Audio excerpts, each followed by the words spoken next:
Wolves, as top predators, are known for their cunning and speed, yet even they occasionally need assistance.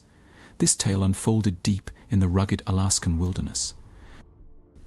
On a bright spring day, prospector John was searching for gold along Coho Creek on the southeastern side of Caprino Island, Alaska. As he emerged from the island's dense forest, he suddenly halted.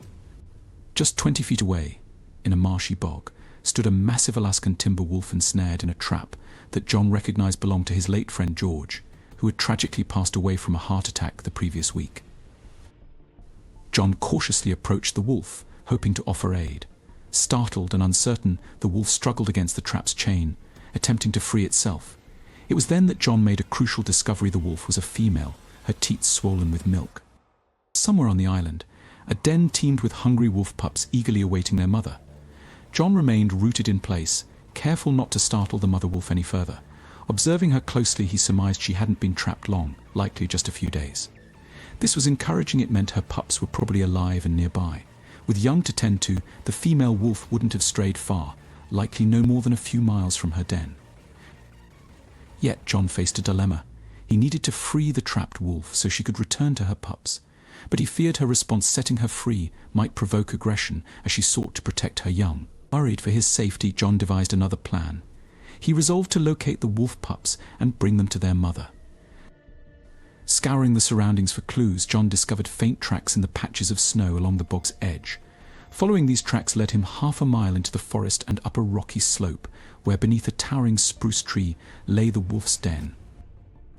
Approaching cautiously, John treaded softly, mindful not to spook the already timid pups. The den was quiet, offering no clues about the cubs' whereabouts. Nonetheless, John had to attempt to attract their attention if his plan was to succeed. John began by mimicking the mother wolf's high-pitched squeak, hoping to coax the pups out of their den. Despite his efforts, there was initially no response. Undeterred, he persisted with his calls. This time, 4 tiny pups cautiously emerged from the cave entrance.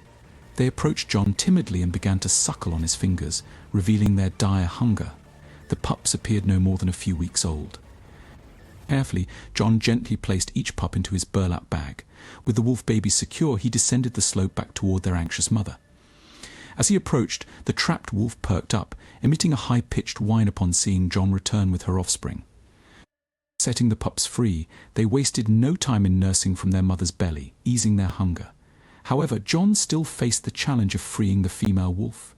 Whenever he approached, she growled protectively, warning him away. Realizing he couldn't release her immediately, John set about finding food to sustain the mother wolf. He discovered a deer carcass nearby and cut off a hindquarter. Understanding that trust was key to freeing the trapped wolf, John knew feeding her was a crucial step. He settled near the wolf family, hastily constructing a shelter before drifting off to sleep. The next morning, he awoke to find 4 fluffy bundles of fur sniffing curiously at his face. John had earned the trust of the wolf pups, but winning over their mother proved more challenging. Over the following days, he split his time between prospecting and tending to the trapped wolf.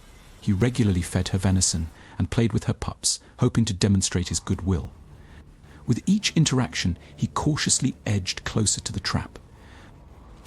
On the 5th evening, while delivering the wolf's dinner, John noticed a hopeful sign: the wolf wagged her tail slightly. Encouraged by this display of trust, John sat down just 8 feet away from her, close enough for her to harm him if she wished. Surrounded by the wolf family, he drifted off to sleep. The next morning, John woke to the sound of the pups nursing. He gently greeted them, surprised to find the mother wolf calm and unmoving. Taking this as a positive sign, he cautiously touched her trapped leg. Though she flinched, she allowed him to continue. Finally, after days of patient effort, John's persistence paid off. Examining the steel trap, John saw that it had only ensnared 2 of the wolf's toes, causing swelling and cuts but sparing the paw. He located the release catch and freed the wolf. Expecting her to flee with her pups, John was astonished when she approached him slowly and began licking his hands and fingers. This unexpected display of affection defied his understanding of wolves but filled him with gratitude and wonder. After a while, the mother wolf decided it was time to depart. She gathered her pups and headed towards the forest. Before disappearing, she glanced back at John, as if inviting him to follow. Understanding her silent request, John gathered his belongings and trailed after the wolf. Their journey led them up Kupanuff Mountain until they reached an alpine meadow. Along its edge, concealed in shadows, lurked a wolf pack consisting of 9 adults and 4 almost fully grown pups. The mother wolf and her young approached the pack, and after a few moments of interaction, the entire group erupted into howling. John stood back in awe, witnessing a sight both majestic and rare. As night fell, John set up camp, his fire casting flickering light over the meadow. He observed multiple wolf figures moving about in curiosity, unafraid in their presence. At dawn the next day, John knew it was time to depart. With the mother wolf watching, he gathered his gear. As he reached the far side of the meadow, he looked back one last time. The wolf and her pups sat where he had left them, observing him silently. John waved goodbye, touched by the mother wolf's mournful howl in response. Turning away, he descended the mountain, unaware of what awaited him next. 4 years after his encounter with the wolves, John returned to Coho Creek following his service in World War II. As he wandered through the familiar woods, a glint of rusted steel caught his eye. It was the same trap he had rescued the mama wolf from years earlier. Seeing it stirred a peculiar sensation in John, urging him to revisit the meadow where he had bid farewell to the wolf family. Trusting his instincts, John ascended the mountain until he reached the meadow. He let out a long familiar wolf call, a sound he had practiced countless times before. To his astonishment, a howl echoed back to him. He called again, and once more received a response. Then he spotted a large, dark figure approaching across the meadow. As it drew nearer, John recognized it a timber wolf, but not just any wolf. This was the very one he had rescued. The wolf stopped before him, her bushy tail wagging gently. Then, with a swift movement, she vanished into the woods. John soon departed the island, never encountering the wolf again, yet the memory of her and her pups remained etched in his heart for the rest of his days.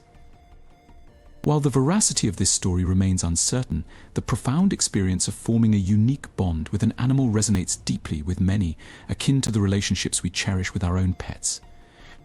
Sometimes in life, if we're fortunate, we're blessed with a once-in-a-lifetime connection similar to John's with his wolves. What would you do if faced with an opportunity to help a wolf in need? Share your thoughts in the comments below. And remember to like and subscribe for daily doses of inspiration. Stay tuned for more incredible stories next time.